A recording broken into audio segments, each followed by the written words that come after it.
When I look back, the cracks were there from the beginning. I just didn't want to see them.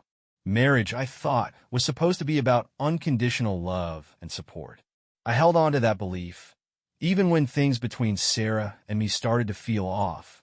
It wasn't always this way.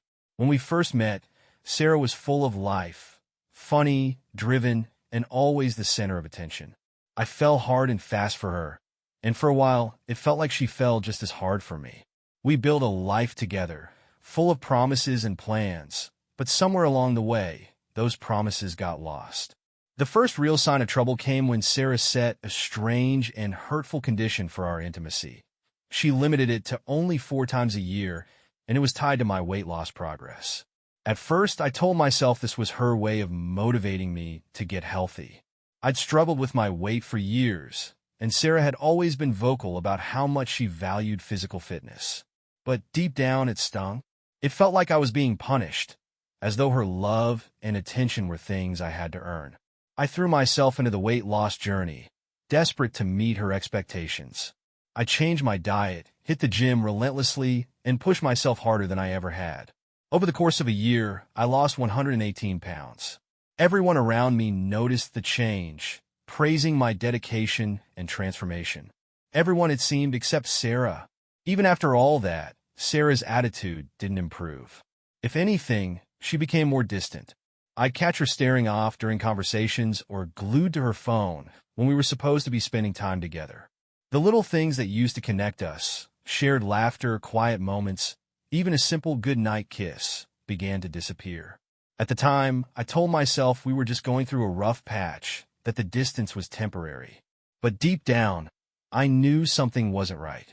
Something had shifted between us, and no amount of weight loss or effort on my part seemed to bridge the growing gap. The worst part was I didn't know how to talk to her about it. Every time I tried, Sarah would brush me off or change the subject. I felt like I was living with a stranger, someone I barely recognized anymore. And yet, I clung to the hope that things would get better, that the woman I'd fallen in love with was still in there somewhere, waiting to come back to me. Little did I know that hope was about to shatter in the worst possible way. The turning point came on an ordinary Wednesday evening. I had just gotten home from work, tired but looking forward to a quiet night. Sarah was already upstairs, scrolling through her phone like she often did. As I passed by the kitchen, I noticed the home phone blinking, a missed call. We rarely used the landline anymore, so the flashing light caught my attention. Out of habit, I checked the call log. Most of the numbers were familiar. Our parents, a couple of friends, but 2 stood out. They were unrecognizable, yet frequent. Something about it didn't sit right with me. I made a mental note of the numbers and let it go for the night, telling myself it was probably nothing. But over the next few weeks, I started noticing a pattern.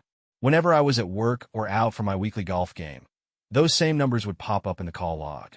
Sometimes, I'd see Sarah on her cell phone, speaking in hushed tones or stepping into another room when I walked in. One Friday evening, curiosity got the better of me. I checked her phone while she was in the shower, a move I never thought I'd stoop to, but I couldn't shake the feeling that something was wrong. Sure enough, the same 2 numbers appeared over and over again in her call history. My heart sank. I tried to convince myself it was innocent, that there was some reasonable explanation. But deep down, I knew this was more than a coincidence. I scribbled down the numbers and spent the rest of the night pretending everything was normal, even as a storm brewed inside me. The next day, while Sarah was out, I started digging. I called the first number, disguising my voice as best I could. It went to voicemail, a male voice, smooth and professional. No name. The second number led to the same result. My chest tightened as I replayed the message, over and over, trying to make sense of it. Who was this man, and why was Sarah talking to him so often? I couldn't focus on anything else. Every moment she spent on her phone, every time she left the house without explanation, felt like a glaring red flag. The suspicion was eating me alive, and I knew I couldn't ignore it any longer. The next step was to confront Sarah, but I wasn't ready. Not yet. I needed more proof, something solid to back up my suspicions. Until then, I'd keep my cards close to my chest, even as my world quietly began to fall apart. The confrontation came on a Sunday afternoon, a day I'll never forget. Sarah had just come back from one of her usual gym sessions, looking unusually put together for someone who'd supposedly been working out. Her makeup was still flawless, her hair neatly styled, not the look of someone who'd just spent an hour sweating on a treadmill. I couldn't hold it in any longer. As soon as she set her bag down, I asked, "Who are you really meeting when you say you're going to the gym?" She froze, her hand lingering on the strap of her bag. Her reaction told me everything I needed to know.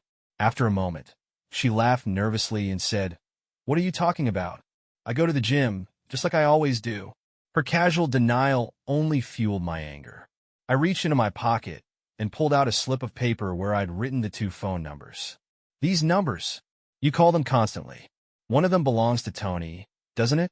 Your gym trainer." The color drained from her face. "You've been checking my phone?" she snapped, trying to deflect. "I didn't have a choice, Sarah," I shouted, my voice cracking under the weight of my frustration. "You've been acting so distant, so secretive. What was I supposed to think?" She took a deep breath, and for a moment, I thought she was about to deny it again. But instead, she sat down at the kitchen table and buried her face in her hands. "It's not what you think," she mumbled, her voice muffled. "Then tell me," I demanded, my voice quieter now, but no less firm. "Because from where I'm standing, it looks like you've been lying to me for months, maybe years." She looked up, her eyes filled with tears. "It just happened," she admitted. "Tony and we connected. I didn't mean for it to go this far." I felt like the ground had been ripped out from under me. Her words hung in the air, each one a dagger to my heart. "How long?" I asked, my voice barely above a whisper. She hesitated, then finally said, "Over 2 years. 2 years. For 2 years, while I was pouring everything into improving myself for her, she was meeting someone else behind my back." The betrayal was staggering, and I didn't know whether to scream or collapse. "I used your weight loss as an excuse," she continued, tears streaming down her face now. "I didn't want to hurt you, but I wasn't happy. I didn't know how to fix it." Her words were like gasoline on a fire. "You didn't want to hurt me?" I repeated, incredulous. "You think sneaking around with another man for 2 years was the way to protect me? To fix this?" She reached out, trying to touch my hand, but I pulled away. "I'm sorry," she whispered. But sorry wasn't enough. Not this time. After the confrontation, I felt hollow, as if Sarah's confession had drained every ounce of energy from my body. I sat in silence for hours, replaying her words in my mind. 2 years. It's been going on for 2 years. The betrayal cut deeper than anything I'd ever experienced. I had spent so much time believing we were building something together, and now it all felt like a lie. At first, I was consumed by anger. It surged through me, hot and relentless, filling the spaces where love and trust once lived. How could she do this to me? How could she watch me fight to improve myself, knowing all along that she was giving her time and her heart to someone else? But anger gave way to sadness, and the weight of it was suffocating. I had done everything I could to be the partner she wanted. I sacrificed, I pushed myself beyond limits, all because I believed she was worth it. Now I couldn't help but feel like a fool. All those nights spent at the gym, all the meals meticulously planned, all the times I brushed off her coldness as a passing phase. It was all for nothing. There were moments when I questioned everything. Was any part of our relationship real? Did she ever truly love me? Or was I just convenient until someone better came along? The doubts crept in like poison, eroding the foundation of my self-worth. And then there was the guilt. Guilt for not noticing sooner, for ignoring the signs, for not being enough to keep her happy. It was irrational. I knew that. But the thoughts lingered, whispering lies that were hard to silence. The worst moments came at night. I would lie awake, staring at the ceiling, haunted by images of Sarah and Tony together. My mind filled in the details I didn't want to know, painting vivid pictures that left me gasping for air. The loneliness was unbearable. Even when Sarah was in the next room, I felt completely and utterly alone. I didn't know how to move forward. The idea of staying with her felt like a betrayal of myself. But the thought of letting go of the life we had built was just as painful. I was stuck, caught between the desire for revenge and the desperate hope that somehow we could fix this. In those early days after the truth came out, I couldn't see a way out of the darkness. All I knew was that I was broken, and the person I had trusted most in the world was the one who had shattered me. The days that followed were a blur of confusion and heartache. Sarah tried to act normal, as if a simple apology could patch up the gaping wound she'd left in our marriage. But I couldn't look at her the same way anymore. Every word she spoke felt hollow, every touch a reminder of the betrayal. I found myself pulling away, emotionally and physically. The house that once felt warm and familiar now felt like a prison, each room filled with memories that felt tainted. The kitchen, where we used to cook together. The living room, where we laughed at old movies. Even our bedroom, which now felt more like a battleground than a place of intimacy. One evening, as I sat alone in the garage, staring at the tools I never seemed to use, I realized I couldn't keep living like this. Something had to change. Either I needed to find a way to forgive Sarah and move forward, or I needed to walk away for good. Forgiveness felt impossible, though. Every time I tried to imagine a future together, Tony's shadow loomed over it. I couldn't shake the thought that she had chosen someone else. Not just once, but repeatedly, over the course of 2 years. How could I ever trust her again? That's when the anger began to shift. It wasn't just about Sarah anymore, it was about me. I had spent so long trying to make her happy, bending over backward to meet her expectations, that I had lost sight of myself.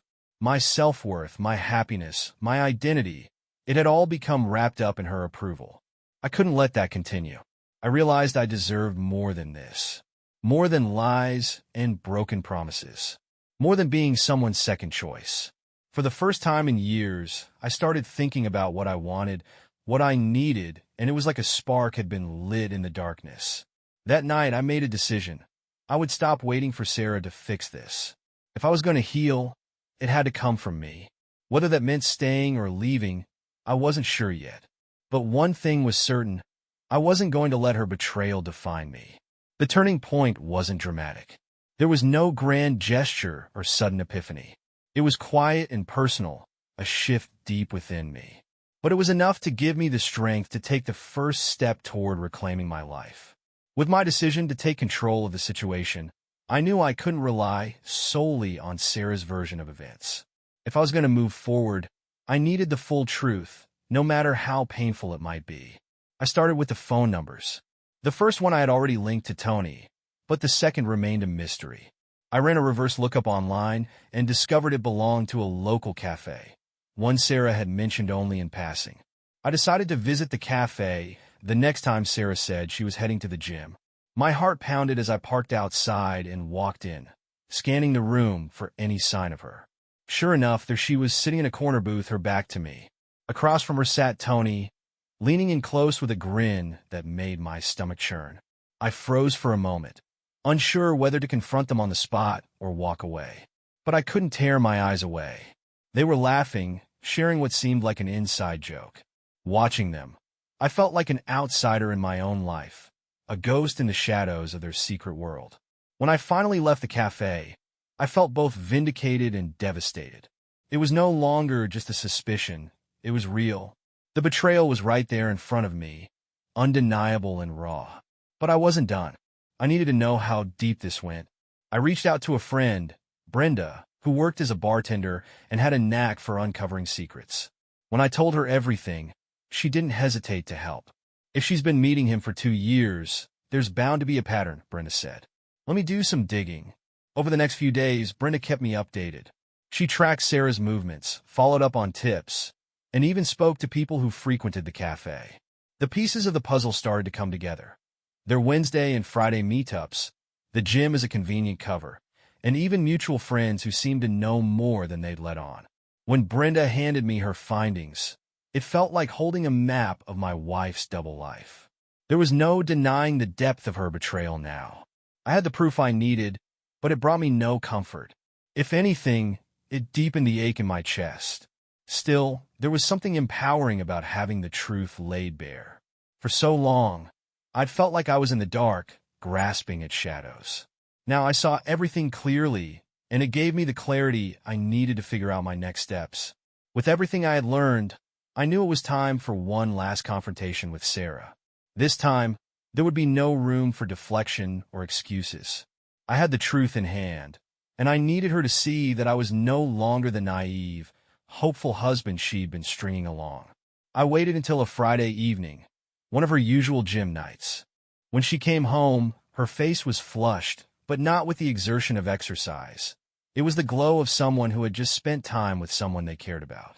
The sight made my blood boil, but I forced myself to stay calm.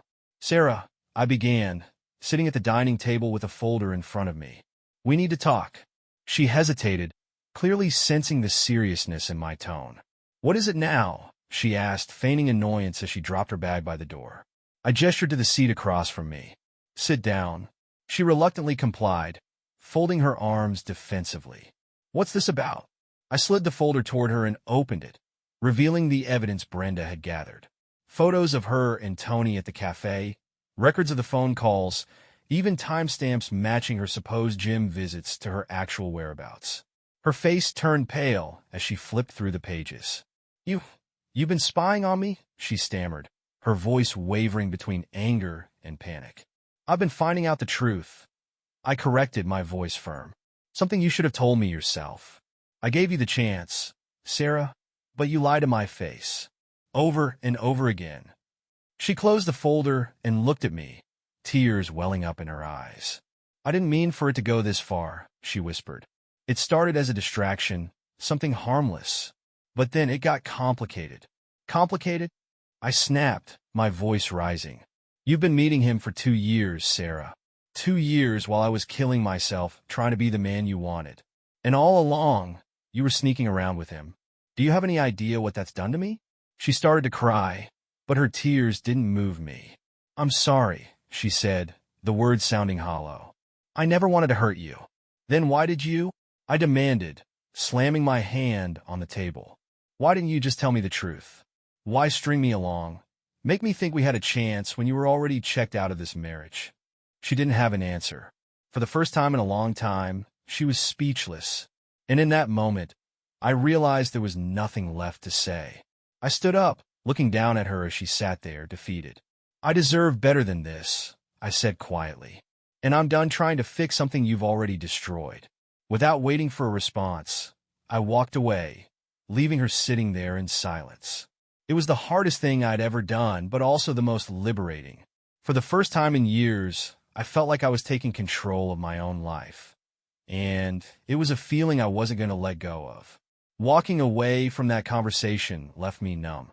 I sat in the car for what felt like hours, staring at the steering wheel, replaying every word of our argument in my mind. It wasn't just the betrayal that hurt. It was the realization that Sarah had become a stranger to me. The woman I thought I knew, the one I had loved and sacrificed so much for, no longer existed. The silence in the car was deafening. My mind raced with 1,000 questions, but none of them had answers. How had we come to this? Could I have done something differently? Would it have even mattered? I drove aimlessly, letting the road stretch out ahead of me, unsure of where I was going. Eventually, I ended up at a park we used to visit when we were first dating. Back then, it had been our spot, a place where we laughed, dreamed, and planned our future together. Sitting there now, it felt like a cruel joke, a reminder of everything we'd lost. That night, I didn't go home. I couldn't face Sarah or the weight of what had just happened. Instead, I stayed with a friend, Brenda, the one who had helped me uncover the truth. She welcomed me in without hesitation, offering a beer and a listening ear. "I feel like I've failed," I admitted, staring at the bottle in my hand. I gave her everything, and it still wasn't enough. Brenda shook her head. "You didn't fail, Mark. She made her choices, and they have nothing to do with you. You can't carry the blame for her actions." Her words were comforting, but they didn't ease the ache in my chest. I had spent so long defining my worth through Sarah's eyes that I didn't know how to see myself any other way. That night, as I lay on Brenda's couch staring at the ceiling, I reached my breaking point. I realized that I couldn't keep holding on to something that was already broken beyond repair. The marriage was over, and no amount of effort on my part could change that. For the first time in years, I allowed myself to think about a life without Sarah, a life where I could focus on myself, my happiness, and my future. It was a terrifying thought, but also a liberating one. In the morning, I made my decision. I would file for divorce. There was no going back, no salvaging what we had. It was time to let go and start rebuilding, one step at a time. The morning after my breaking point, I woke up feeling strangely clear-headed. For the first time in a long while, I felt like I had a purpose, a plan. Filing for divorce wasn't just a decision. It was a declaration that I was done being a victim in my own story. I stayed at Brenda's for another day, gathering my thoughts and going over the steps I needed to take. Brenda, ever the pragmatist, had a list of recommendations. A good divorce lawyer, financial advice, and even tips on how to emotionally prepare for the road ahead. "You've got this," she said with a firm squeeze on my shoulder. "It won't be easy, but you'll come out stronger on the other side." I wasn't so sure about the stronger part yet, but I knew I couldn't stay in limbo. That afternoon, I made the call to the lawyer Brenda had recommended. Her name was Susan, and within minutes of speaking with her, I knew I'd made the right choice. She was calm, knowledgeable, and straightforward. "This is going to be difficult," Susan said, her voice steady. "But the most important thing is that you stay focused on your goals. Do you have an idea of what you want from this divorce?" I hesitated for a moment, then said, "I just want to move on. I don't want to fight over every little thing. I just need a clean break." Susan assured me she'd handle everything, from the paperwork to negotiating the terms. It was a relief to know I wasn't in this alone, that someone had my back in what felt like the most vulnerable moment of my life. Filing for divorce wasn't just about ending the marriage. It was about reclaiming my independence. For so long, I had defined myself as part of a couple, as someone who existed in relation to Sarah. Now, I had to figure out who I was without her. That evening, I returned home to gather some of my things. Walking through the door, I was hit by a wave of mixed emotions. The house felt the same, yet everything about it had changed. Every piece of furniture, every photo on the wall, carried the weight of a life that no longer existed. Sarah was sitting on the couch when I walked in, her eyes puffy and red. She looked up at me, her expression a mix of guilt and desperation. "Mark," she started, her voice trembling. "Can we talk?" I shook my head, keeping my voice steady. "There's nothing left to say, Sarah. I've made my decision." Her tears started again, but I didn't let them sway me. For once, I wasn't going to let her emotions dictate my actions. I gathered what I needed and walked out the door, leaving behind the life I had fought so hard to hold on to. As I drove away, I felt a strange sense of relief. The first step was done, and there was no turning back. It was time to start building a new life, one that was mine and mine alone. The days after filing for divorce were a whirlwind of emotions. I had thought taking that first step would bring me some peace, but instead, it unearthed a flood of memories, some good, some unbearable. Everywhere I turned, I was reminded of Sarah. Our favorite songs would pop up on the radio. Her scent lingered in the clothes I packed, and every quiet moment felt like a gaping void. Despite this, I stuck to my decision. There was no room for second-guessing now. Susan kept me updated on the legal process, and while the paperwork was tedious, it gave me something to focus on, a distraction from the storm raging in my mind. Sarah, on the other hand, wasn't taking things as calmly. She called me several times a day, leaving voicemails that ranged from tearful apologies to anger-fueled accusations. I stopped listening after the first few, letting them go straight to voicemail. It wasn't out of spite. It was self-preservation. I couldn't let her pull me back into the emotional chaos. One evening, I finally worked up the courage to listen to one of her messages. Her voice was shaky, on the verge of tears. "Mark, please, I'm begging you. Don't let this be the end. We can fix this. I know I messed up, but we've been through so much together. Doesn't that count for something?" Her words hit me like a punch to the gut, but I reminded myself that actions speak louder than words. For 2 years, she had chosen someone else. She had plenty of chances to come clean, to fight for our marriage, but she hadn't. Now that I was the one walking away, she wanted to rewrite the narrative. It wasn't easy to shut her out, but I knew I had to. Brenda was a constant source of support, reminding me to focus on what was best for me. You can't heal if you keep reopening the wound, she said one night over a beer. Her regret doesn't erase what she did. I leaned heavily on Brenda and a small circle of friends during those early days. They were my lifeline, pulling me out of my darkest moments and helping me see that there was still a future worth fighting for. Slowly, I began to reclaim my life. I started going back to the gym, not to meet anyone else's expectations, but to clear my head and rebuild my confidence. I spent more time with my pets, finding comfort in their unconditional love. And most importantly, I started to rediscover who I was, independent of Sarah, independent of the person I had been trying to become for her. The aftermath of filing wasn't easy, but it was necessary. Each day, I felt the weight of the past lift just a little more. For the first time in years, I was beginning to feel like myself again. As the divorce proceedings moved forward, Sarah's desperation grew more apparent. She tried every tactic imaginable to sway me: apologies, tears, and even anger. At first, I felt conflicted. A part of me wanted to believe her words, to hold on to the life we had built together. But the other part, the part that had endured years of neglect and betrayal, knew better. One evening, she showed up unannounced at Brenda's place, where I had been staying temporarily. Brenda answered the door and shot me a look that said, "Do you want me to handle this?" I shook my head and stepped outside to face Sarah. "Mark, please," she said, her voice breaking. "I know I don't deserve it, but I need you to listen. Just give me one more chance. I'll do anything." Her words might have moved me months ago, but now they only filled me with a cold emptiness. "Sarah," I said, keeping my tone calm but firm, "we've had this conversation. I've listened to you, and I've heard what you've said. But your actions, they're louder than any apology. I can't forget what you've done, and I can't live like this anymore." She reached for my hand, her touch hesitant. "I'll make it up to you," she whispered. "I'll go to counseling. I'll quit the gym. Whatever it takes." I pulled my hand away, my resolve hardening.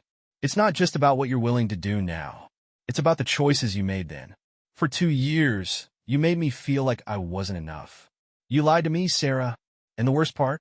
You didn't stop. Not until I caught you." Her tears flowed freely now, but I didn't feel the urge to comfort her. I couldn't. "Mark," she pleaded, "I love you." Those words struck a nerve, but not in the way she intended. "Love," I repeated, shaking my head. "You don't treat someone you love like this. Love isn't conditional. It's not something you withhold until you get what you want. I gave you everything, Sarah, and you threw it away." For a moment, she just stood there, staring at me, as if she didn't recognize the person standing before her. Maybe she didn't. I wasn't the same man who had bent over backward to please her, who had ignored his own needs in the name of saving our marriage. That man was gone. "I'm done," I said, the finality in my voice undeniable. "I'm moving on, Sarah. You should too." Without waiting for her response, I turned and walked back inside. Brenda, who had been watching discreetly from the kitchen window, gave me a small nod of approval. "You did the right thing," she said. "It's time for you to put yourself first." She was right. It was time. And for the first time in a long while, I felt like I was finally free. In the weeks following that encounter, Sarah's attempts to redeem herself became increasingly desperate. She started leaving me letters at the house, pouring her heart onto pages filled with apologies, promises, and reflections on her mistakes. At first, I ignored them, leaving them unopened on the counter. But one night, curiosity got the better of me, and I read one. "Mark," it began, "I don't know how to fix what I've broken, but I need you to know how sorry I am. Every day, I wake up wishing I could undo the choices I made. I let my own insecurities ruin the best thing that ever happened to me."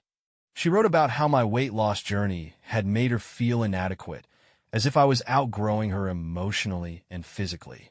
It was an admission I hadn't expected, and for a fleeting moment, I felt a pang of guilt. But as I read further, she shifted the blame to her loneliness, her need for validation, and how Tony had been there for her in ways she claimed I hadn't. I set the letter down, shaking my head. While her words were full of regret, they still felt like excuses, attempts to justify actions that had no justification. She didn't take full responsibility, and that told me everything I needed to know. Over time, her letters stopped arriving, but her presence lingered. Mutual friends began reaching out, saying Sarah had been talking to them about me, trying to gather support for her cause. She wanted people to see her as a victim, someone who had made a mistake but deserved forgiveness. It was frustrating, but I chose not to engage. The truth didn't need defending, and I wasn't going to waste energy on a narrative I couldn't control. Instead, I focused on myself. I started seeing a therapist, something I had resisted for a long time. Sitting in that office for the first time, I felt exposed, vulnerable, but also ready to heal. My therapist, a kind but straightforward woman named Dr. Harris, listened patiently as I unpacked the layers of betrayal and self-doubt that had been weighing me down. "Mark," she said one session, "you can acknowledge Sarah's pain without excusing her actions. It's okay to feel empathy for what she's going through, but that doesn't mean you have to take her back or share her burden. You've done enough of that already." Her words resonated deeply. I had spent so much of my marriage trying to fix things, trying to be enough, that I had forgotten the importance of setting boundaries. It was liberating to finally give myself permission to let go of Sarah's problems and focus on my own healing. As Sarah's attempts at redemption faded into the background, I began to feel a sense of clarity. I wasn't angry anymore, not at her, not at Tony, not even at myself. What I felt instead was determination, a quiet, steady resolve to rebuild my life on my terms. The chapter with Sarah was closing, and for the first time, I was ready to turn the page. As the divorce proceedings moved toward their conclusion, the process became less about emotions and more about logistics. Splitting assets, dividing property, and negotiating terms. It all felt so sterile, yet every piece of paperwork was a reminder of the life I had once believed in. Sarah initially tried to make things difficult. She contested some of the terms Susan had outlined, particularly regarding the house and a few shared accounts. I wasn't surprised. Letting go of the marriage wasn't easy for her, and it showed in her unwillingness to compromise. Susan was a rock throughout it all. "This is normal," she reassured me during one particularly frustrating meeting. "Divorce isn't just about ending a relationship. It's about people coming to terms with their losses. Sometimes they fight over material things because it's easier than facing the emotional void." I understood that, but it didn't make it any easier. Sitting across the table from Sarah during mediation sessions felt like staring at a stranger. Her face, once so familiar and comforting, now seemed cold, guarded. She rarely made eye contact, and when she did, there was a flicker of something, regret, perhaps, or sadness, but I didn't dwell on it. At one point, Sarah broke down during a session. "I didn't want it to end like this," she said, tears streaming down her face. "I thought we'd grow old together." Her words hit me harder than I expected, but I held my ground. "You made choices, Sarah," I said calmly. "And those choices have consequences. I didn't want this either, but here we are." After that, the tension seemed to ease slightly. Sarah began to accept the reality of our situation, and the negotiations went more smoothly. We agreed to sell the house and split the proceeds, a decision that felt bittersweet. The house had been our home, but now it was just another casualty of the broken marriage. The day we signed the final papers, I felt a strange mix of relief and sadness. It was official now. Our marriage was over.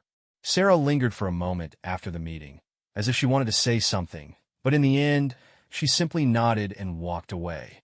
I watched her go, feeling a weight lift off my shoulders. The finality of it was both painful and freeing. For so long, I had been tethered to the pain of her betrayal, but now, there was nothing left to hold me back. The legal battle was over, and with it, the last remnants of a marriage that had long since crumbled. I walked out of the courthouse that day, feeling lighter than I had in years. It wasn't just the end of something, it was the beginning of something new. A fresh start, unburdened by lies and unmet expectations. For the first time, the future felt like it belonged to me. After the divorce was finalized, I found myself standing at a crossroads. For the first time in years, my life was entirely mine. No compromises, no constant striving to meet someone else's expectations. Just me, alone with my thoughts and the freedom to chart my own course. At first, the silence was deafening. The house felt like a hollow shell, echoing with memories of a life I no longer wanted. I spent the first few weeks decluttering, packing away pieces of the past. Wedding photos, gifts, shared mementos, I boxed them all up and stored them away. It wasn't about erasing the past. It was about making room for the future. I leaned heavily on my pets during those early days. Their unconditional love was a constant comfort, a reminder that loyalty and affection didn't have to be earned or begged for. Long walks with my dog and quiet evenings with my cat curled up beside me became my therapy, small moments of peace in the midst of chaos. As the weeks turned into months, I began rebuilding. I moved into a smaller place, one that felt like mine. I painted the walls, picked out furniture, and hung art that reflected who I was, not who I had been trying to be for someone else. It was a process of rediscovery, and with each step, I felt more like myself. The gym became my sanctuary, but this time, it wasn't about impressing anyone. It was about me, my health, my strength, my confidence. I found a community there, people who celebrated progress and effort, not just results. Slowly but surely, I started to feel strong again, inside and out. I also reconnected with old friends, people I had drifted away from during my marriage. They welcomed me back with open arms, and their support reminded me that I wasn't alone. We laughed, shared stories, and made new memories, filling the empty spaces Sarah had left behind. One of the most important steps I took was starting therapy.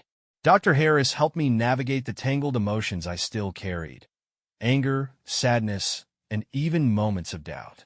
She taught me to set boundaries, to forgive myself for staying in a toxic situation for so long, and to recognize my own worth. I'm not defined by Sarah's choices, I told Dr. Harris during one session. Saying it out loud felt like shedding a heavy coat I'd been wearing for too long. I'm more than that. By the time the first year passed, I felt like a new person. I wasn't just surviving, I was thriving.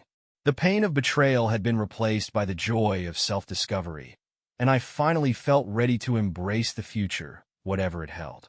This wasn't the life I had planned, but it was a life I had built on my terms. And for the first time in years, I was genuinely happy. Looking back on everything, I can see how far I've come.